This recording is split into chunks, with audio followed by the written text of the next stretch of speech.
It is June 12th, 2026, and the world is holding its breath because in the last 24 hours, the most volatile conflict since the Cold War has lurched to the absolute edge of full-scale catastrophe and then, in a stunning reversal, pulled back from the brink, leaving military analysts, world leaders, and over 1 billion people watching in stunned disbelief as President Donald Trump and the Islamic Republic of Iran engaged in what can only be described as the most dangerous diplomatic poker game in modern history, a high-stakes, high-velocity confrontation that saw American B-2 stealth bombers, Tomahawk cruise missiles, Navy F/A-18 Super Hornets, and cutting-edge electronic warfare platforms unleashed against Iranian military targets in a thundering continuation of Operation Epic Fury, the massive joint U.S.-Israeli campaign that began on February 28, 2026, and has now reshaped the entire Middle East in just over 100 days of sustained, devastating warfare. Here is everything that happened in the last 24 hours, reported with military precision, verified from U.S. Central Command official releases, Reuters, CNN, Al Jazeera, ABC News, and the Britannica conflict timeline. So buckle in, because what you are about to hear will shake you to your core. On the night of June 11, 2026, American forces shot down 2 Iranian one-way attack drones that were closing in on commercial vessels transiting the Strait of Hormuz, the 21-mile-wide choke point through which 20% of the world's oil supply flows every single day, with a U.S. official confirming the intercept and stating bluntly that Iran appeared to be attempting to strike commercial ships navigating the strategic waterway, a direct provocation during an already shattered ceasefire window that immediately ratcheted tensions to the highest level seen in weeks. This came just hours after President Trump, speaking from Washington, had made perhaps the most consequential diplomatic pivot of his presidency, announcing that a deal with Iran was, quote, largely negotiated, that the Strait of Hormuz would be reopened, and that the final details of a permanent agreement were being discussed and would be announced shortly. A statement that stunned American allies, electrified global oil markets, and sent Brent crude prices crashing below $90 a barrel for the first time since the war began. But before that breakthrough statement, the preceding 24 hours had been defined entirely by fire and steel, because Defense Secretary Pete Hegseth, standing outside CENTCOM headquarters at MacDill Air Force Base in Tampa, Florida, had told reporters in the starkest possible terms that the United States military was going to hit Iran, quote, hard, with, quote, tap, tap, tap bombs, dropping on key facilities, making explicit that the strikes were not designed to restart the war, but to, in his words, expand the diplomatic field, using bombs to force Iran back to the negotiating table, a doctrine of coercion through firepower that retired U.S. General Mark Kimmitt confirmed to Al Jazeera stemmed more from frustration with stalled diplomacy than from any fresh Iranian battlefield provocation. U.S. Central Command, in its official release dated June 10, 2026, confirmed that CENTCOM forces had completed additional self-defense strikes against multiple targets in Iran at the Commander-in-Chief's direction, with CENTCOM specifically identifying the targets as Iranian military surveillance capabilities, communication systems, and air defense sites across Iran, a systematic campaign to blind and deafen the Islamic Republic's military nerve network, hitting radar installations, ground control stations, and electronic warfare nodes in what military analysts describe as a deliberate strategy to strip away Iran's ability to coordinate any future large-scale retaliation. And Iran's response was immediate, furious, and potentially catastrophic for global commerce, because the Islamic Revolutionary Guard Corps, the IRGC, announced the complete closure of the Strait of Hormuz to all vessels, with IRGC Aerospace Commander Sayed Majid Mousavi declaring with chilling directness that if the sacred Strait of Hormuz was made insecure, Iran would, quote, turn the region into hell.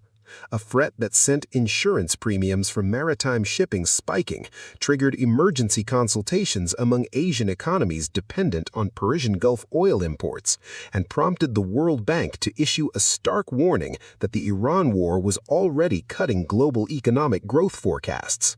CENTCOM hit back immediately, posting on official social media that Iran's claim the strait was closed was false, stating in capital letters, "Revolutionary Guard Corps claims that the Strait of Hormuz is closed. Truth. Commercial ships are continuing to transit in and out of the Strait of Hormuz." But within hours, Iran's Revolutionary Guard Navy made good on its threat in the most alarming way possible, announcing that it had attacked 2 oil tankers that attempted to transit through the strait, stating that in accordance with the closure order and prior warnings issued, 2 non-compliant oil tankers that attempted to transit the Strait of Hormuz were struck, a development that sent shockwaves through energy markets, because hitting civilian commercial vessels in an internationally recognized maritime corridor is not just an act of war against those ships' flag states, it is a direct assault on the foundational rules of global trade that have governed international commerce since the end of World War II.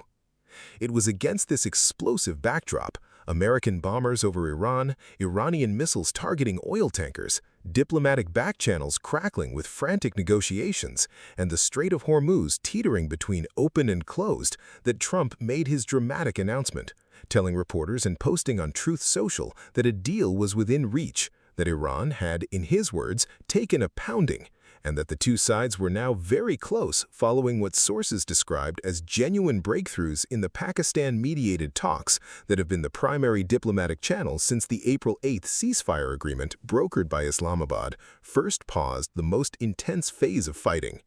A regional diplomat with direct knowledge of the negotiations confirmed to CNN that good progress was being made, that regional leaders were supportive of the progress, and that a breakthrough attributed to Trump had been achieved in the talks, though Iranian chief negotiator Mohammad Bakr Ghalibaf struck a defiant note, warning that Iran would not back down from the rights of its nation, and that if Trump made the mistake of restarting the war, it would be more crushing and bitter for America than the first day of the conflict. Words that tell you everything you need to know about where Iran's internal politics currently stand, with hardliners inside the IRGC and the Supreme National Security Council simultaneously engaging in negotiations while maintaining a posture of maximum defiance for domestic consumption.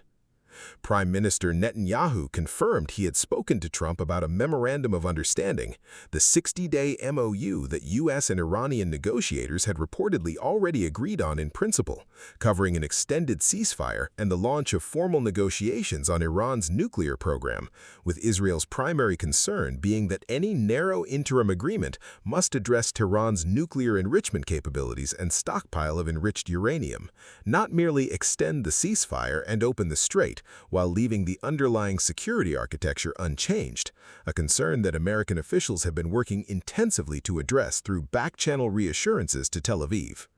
And then, at 7:29 p.m. Eastern Time on June 11th, the Britannica conflict tracker posted what may prove to be the most consequential single line of this entire war. Trump says he has called off new military strikes on Iran after threatening escalation, citing a breakthrough in talks to end the war. Because just hours after CENTCOM bombers had struck Iranian radar installations and communication nodes, after Iranian drones had targeted commercial shipping, after the IRGC had declared the Strait of Hormuz closed, Donald Trump stood down, pulled back the strike packages, and announced that diplomacy had created a window that military force would not be allowed to close. This is the razor's edge the world now finds itself on. A war that has lasted 104 days, consumed hundreds of Iranian military installations, killed thousands of combatants and civilians on multiple sides, disrupted global oil supplies, and spiked food prices for hundreds of millions of people across Asia and Africa, tested the resilience of the international shipping system, triggered inflation in Europe severe enough for the European Central Bank to raise interest rates, and Brent crude had been trading above $100 a barrel for months before Trump's deal announcement sent it crashing to $92, a 15-day single-day drop that illustrates in the starkest financial terms just how much of the global economy had been locked hostage inside this conflict. What you need to understand about the military balance right now, as of this morning, is this.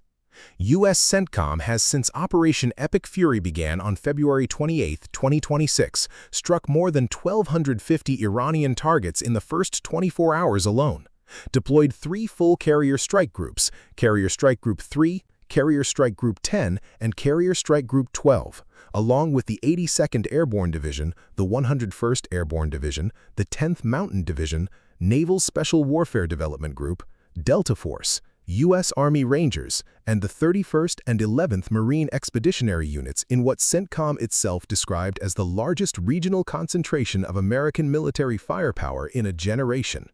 Iran, despite taking catastrophic damage to its air defense networks, its nuclear program, its ballistic missile infrastructure, its command and control systems, and its IRGC leadership, has not surrendered, has not collapsed, and has demonstrated a capacity for asymmetric retaliation through drone swarms, naval harassment in the Strait, ballistic missile strikes on U.S. bases in Saudi Arabia, including the strike on Prince Sultan Air Base that injured 12 Americans, and proxy attacks through aligned militias across the region that has made the war far more costly and far more complex than the clean, decisive operation that the architects of Operation Epic Fury had originally envisioned. Iran's chief negotiator's warning that the IRGC has rebuilt itself during the ceasefire is not empty rhetoric, it is a statement of operational reality, because the Islamic Revolutionary Guard Corps has been using the ceasefire window to reconstitute missile batteries, redeploy naval assets, redistribute air defense components, and harden remaining command nodes in preparation for the possibility that negotiations collapse and the war restarts, which means that whatever deal Trump and Iran's negotiators are now racing to finalize, it must account for a Revolutionary Guard that remains a fighting force even after 100 days of the most intensive American air campaign since Operation Desert Storm. Jordan intercepted 5 Iranian ballistic missiles fired toward the Azraq region, a reminder that this is not a bilateral U.S.-Iran conflict, but a regional war with projectiles arcing across borders, threatening allies, and placing every state in the Middle East, from the Levant to the Persian Gulf, inside the blast radius of miscalculation. Iran's foreign ministry spokesperson made clear that diplomatic efforts could not advance while ceasefire violations continued, stating that following overnight events, any diplomatic process requires a minimum stable environment, which means that CENTCOM's Juneteenth strikes may have actually complicated the very negotiations they were designed to force forward, a paradox that defense analysts at the Brookings Institution and the Carnegie Endowment for International Peace have been warning about for months, arguing that kinetic pressure and diplomatic progress are not always complementary, and that at some point the bombing must stop for the talking to begin in earnest.